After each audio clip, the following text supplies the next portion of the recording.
Uy, nagbibilang ka ng calories mo lalo this holiday season tapos nag-aalala ka kung maboburn mo ba lahat ng kinain mo.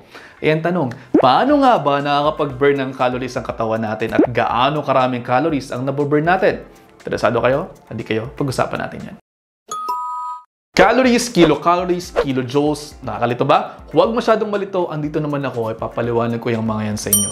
Yung mga yan, mga units of measurement lang yan kung gaano karaming enerhiya ang nakukuha ng isang tao sa pagkain. Yan ding enerhiya na yan ay ginagastos ng ating katawan sa napakaraming mga bagay. Physical activity, exercise, kasama dyan pagbubuhat ng mga weights, o di naman kaya yung pagkain na maanghang na pagkain, pagtibok ng puso, paghinga, pagpikit ng mga talukap ng mga mata, pagtaas ng kamay para sumagot sa klase, pagsasalita, paggalaw ng mga mata, paggalaw ng katawan, at kasama din dyan ang simpleng pagiging buhay. So, anong ibig sabihin natin dito? Bawat tao nagbaburn ng calories araw-araw. Ginawa ko itong video na to kasi nagche-check ako sa mga tanong ninyo sa social media content ko dito. At kapag nagdi-discuss ako ng isang specific na pagkain tulad kunwari ng hopya, tapos sinabi ko na sa inyo kung gaano katagal na pagbababad sa paglalakad o pagtakbo ang kinakailangan ninyong gawin para ma-burn ang 2 pirasong hopya, eh baka iniisip ninyo, kinakailangan nyong gawin yung mga yan kahit yan lamang kinain ninyo sa buong araw. Hindi po yan ganoon.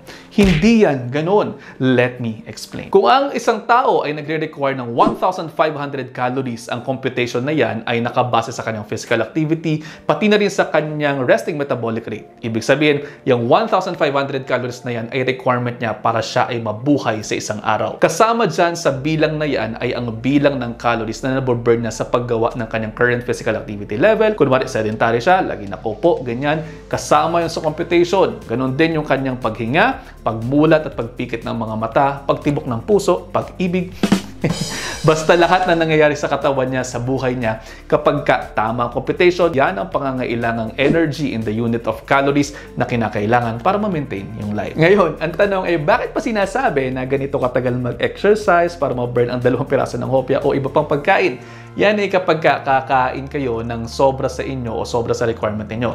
Halimbawa, ang requirement mo ay 1,500 calories tapos sumobra ka na ng 300 calories. Eh syempre, kinakailangan mo ma-burn yun kung ayaw mo mag-gain ng weight. Yun, ganun siyang kasimple. Pero kung maintenance lamang ng weight, kung ano ang nakakain at nababurn mo sa current physical activity mo, wala ka nang kinakailangan pang idagdag. O, sa kabilang dako naman tayo, kunwari gusto mo mag-calorie deficit at magpapayat. Simple lamang po.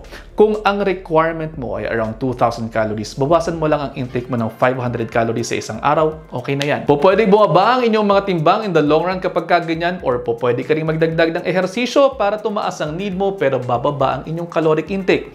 Again, calories in, less than calories out. May konting math pero kaya namang intindihin, di ba? At yun nga, sabi ko nga sa inyo, ayaw ko lang naman talagang nagkakasakit kayo, kaya nagpapaalaala lamang po ako. At sa huli, tayo-tayo lang din naman talaga ang magtutulong-tulungan, kaya naman yun lang for now, i-digest nyo muna dahil ang gusto ko, healthy kayong lahat. See you in the next episode. Ingat, don't forget to like, follow, and share this video.